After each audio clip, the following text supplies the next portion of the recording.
Hey gun people! I got a couple questions on AR optics and ARs. I thought I did a video on ARs. Maybe I did it on AKs and not ARs. But I pulled out a few of my ARs.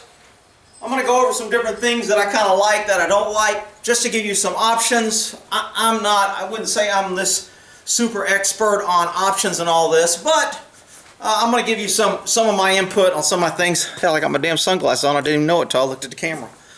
So, hey, it's not that dark in here. So let's look at some different optics and different options for your AR that you may like, different mounting, etc. So this is a kind of a basic, who makes this? DPMS. I think I picked this up used. It was sitting in the police cars of Texas Patrol, and a company bought them, or they sold them all. And so it had some scratches, got some dinks. I think I went over for. I pretty much left it. It's got adjustable sights on the carrying handle. I kind of like the carrying handle. I lose my rail, but sometimes you got to grab a gun and go. The carrying handle's kind of nice. Most people would rather optics up here and just carry it by the pistol grip. This single point sling, however you want to carry it. I really like this mounting. If you have this front sight here that goes up and down like that, this just kind of mounts in between it, and it gives you two mounting options. So I can put something on this side. If I want to put a light over here, I could. I put a laser over here. It's a green laser. I like having my lasers. A lot of people like using those little sticky things that always peel off for the action. I usually keep mine button or twist. This laser right here is a button. So when I'm holding it, like so, if I want to turn it on, I just reach up here and click it on. If I want it off, I just reach up and click it off. So if I'm holding the gun and then somehow I turn on my laser, I turn it on. Hopefully that won't burn out my lens. And then I can turn it off. So I really like that mounting bracket, and I couldn't find it. I found one. They ran out. The company went out of business. It fits right in between there. It's solid. It's on the front side. It's out of the way. It doesn't mess up my sighting. So, I mean, I like that little mounting bracket. But this is basic AR extended, not a whole bunch of thing. I could take this off if I wanted to. I think there's a rail underneath there, and put something else. Like I said, the carrying handle, I kind of like. Where am I going to lay these after I did them? What we got next? Okay, this is the M&P5. I did a review on this a while back, and I thought it was a really good gun. I just saw one today, $5.49 at the gun store. I want to say I paid either $4.99 or $5.99. I'd have to go back and look at the review. Nice gun. Haven't really done much to it. It's got the hard sight. If I had that little mount, I could put a laser up here pretty easy. I put a little sight mark. It's got a little dot.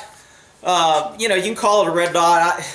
There's so many damn ECOG, ACOG, this and that. I don't know all these names. It's got a quick release, so I can pull it off if I need it. But I've got the sights, what do they call it? In witness or co-witnessing? I think it's co-witnessing. Basically, if I put this sight up, I can still use my dot. My dot in here is going to be on a red sight or on a front sight.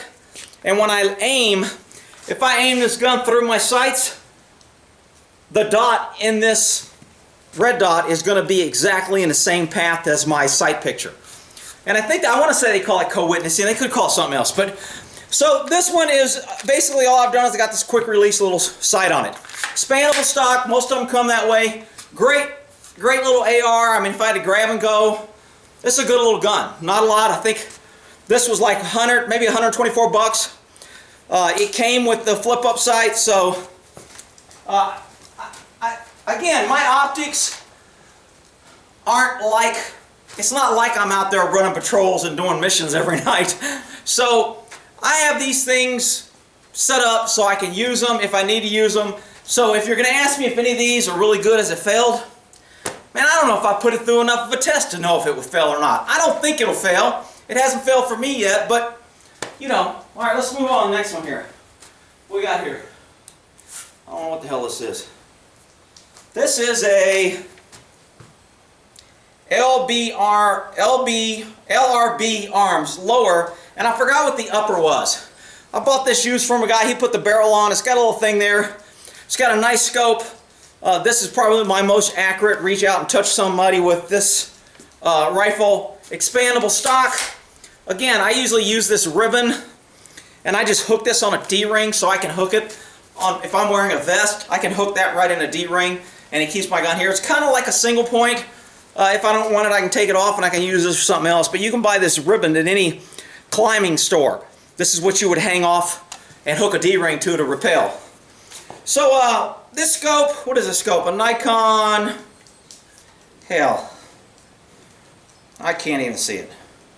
3, 4, 5, 6, 9 power. So it's 3 to 9 Nikon. It has a really, really good, clear, crisp picture. And again, this is probably my most accurate reach out. Now, on the front, I put this little bipod. Some people like them, some people don't. You press a button. That way I can set it down. It makes it easy. If I need to get a shot, I can. Some people don't like it. Some people want the regular bipod. I kind of like having this front handle, and it doubles. These are usually 40 bucks. I think they were 20 bucks at the gun show not too long ago. So you can pick one of those up and they just connect straight to your rail. So what did I change on this? I put an extended, what do you call that? Recharging, extracting. Because of the scope, reaching in here and grabbing this is kind of hard, so by putting this extension, I can reach out over here and grab and rack around easier. Makes it just a little bit easier to reach in there and grab that. So I put that extension, I put a bigger magazine release button. I really like that feature. I haven't had this out to where I've had to use it a whole bunch, you know, where I'm crawling and going through a bush, so I don't know if that's going to get hit a lot, but man, having that easy button, it ejects that mag a lot easier. So I put the overcharged large there and the scope, and that's about all I did to that one. So, and of course a little bipod. Alright, what's next? This is the one I showed the other day. Somebody asked what kind of ACOG I had. Man, these ACOGs are freaking expensive. I mean, I just can't believe how much they are. But I looked and looked, and if I got a red dot or something with a magnifier on the red dot, I'm still looking at close to $1,000. So I think I ended up paying $1,100 for this. But it's a 4 power. Man, it gives such a great picture.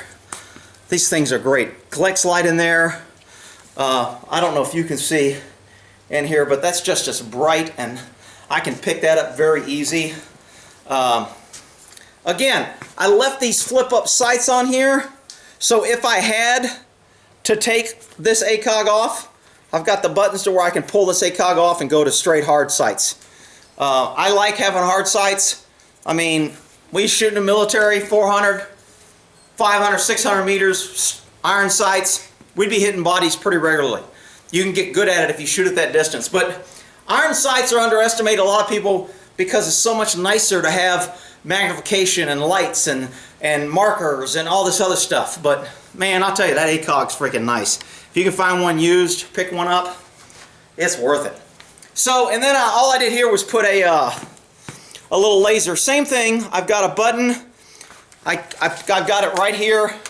So when I'm holding it, if I need to turn on the laser, I just reach up here and I press it on. So it's push to hold. If I want to leave it on, I can twist this and it'll stay on.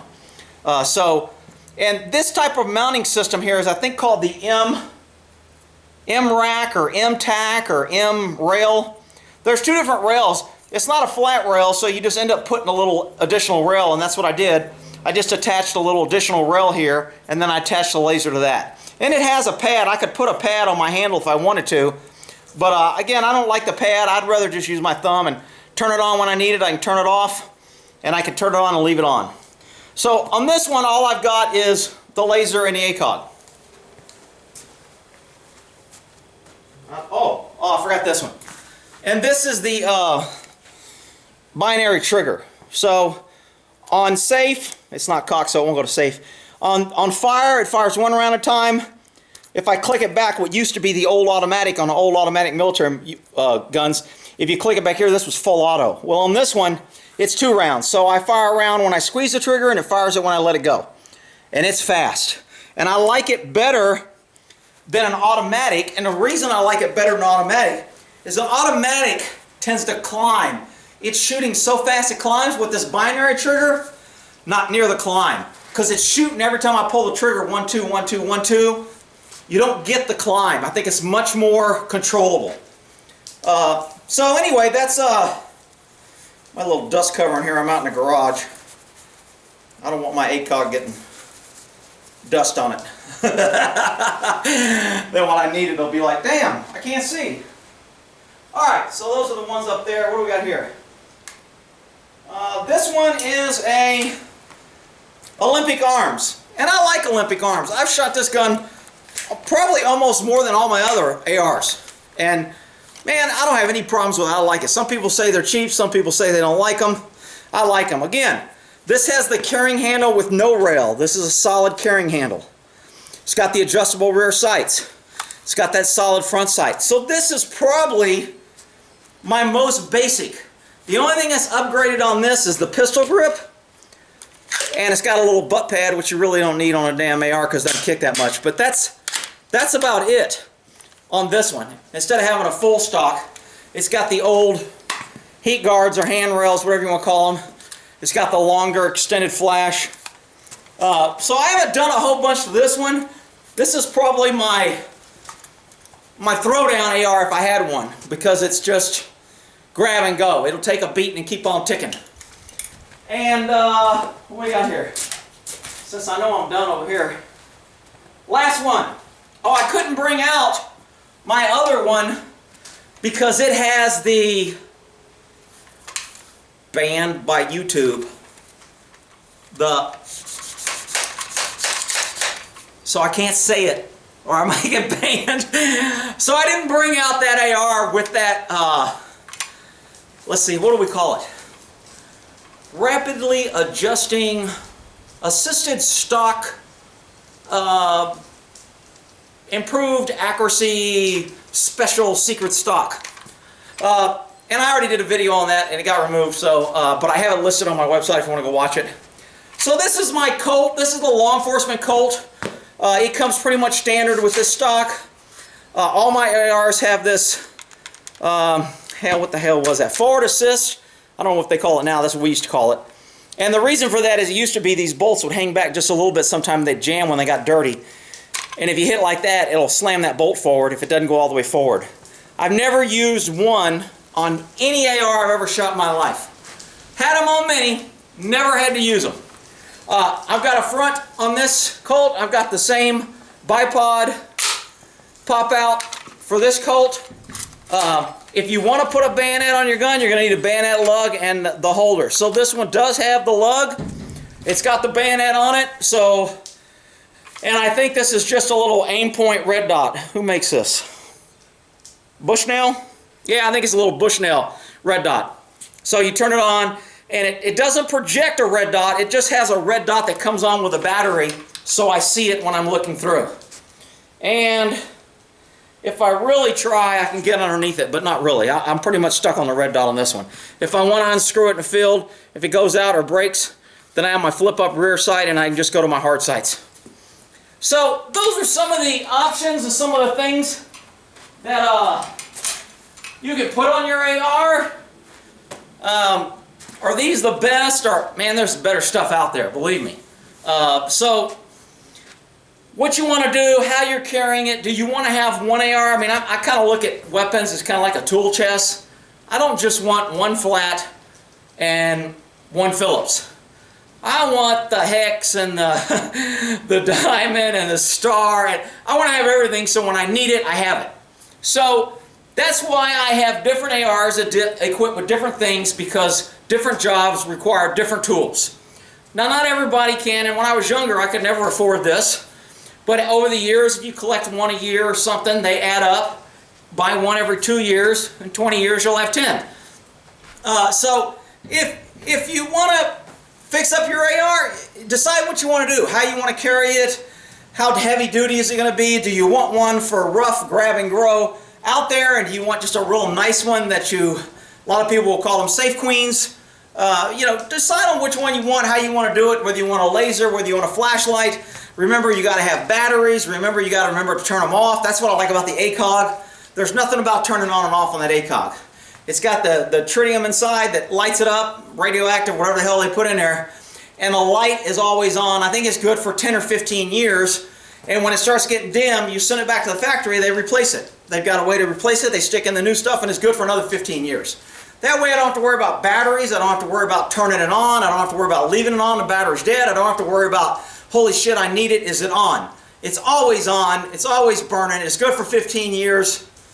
Man, that Trijicon, I mean, you pay for what you get. They're expensive, but man, there's a lot of benefits to them. So if you were going to buy 2 or 3 cheaper ones, and you could afford to save and wait and buy one ACOG, I'd go with the ACOG, personally. And because they're built just so tough. So anyway, those are the ARs. Hopefully you got something out of it. Again, I'm not saying any one of these ARs are perfect or, you know, I've got all the knowledge and you should do it just like, look, it all comes down to personal preference. It's just like cars, just like the way people dress, shoes. Everybody has their own kind of things they like and don't like. Some people like bipods, some people don't. Some like the forward hand grip, some don't. Some like, you know, rougher, more aggressive grips or foreign stocks for them to grip in the mud or if their hands are sweaty. I don't like the real rough ones. I'd rather the smoother ones, kind of like the old style. I call that the old style kind of grip right there. It keeps the mud out, it lets the air cool. This is, I think, Magpul, what Colt puts on their law enforcement model is Magpul. It's nice and spool, I don't have a problem with that. Those slits on the side, I can put that same type of rail. I want to say M-lug or M-nut. The other one is a bolt. So, I mean, the platforms now for ARs are just out of this world. So you can always get what you want. You can always find different things. Hopefully you got something out of it, and we'll go ahead and end that there.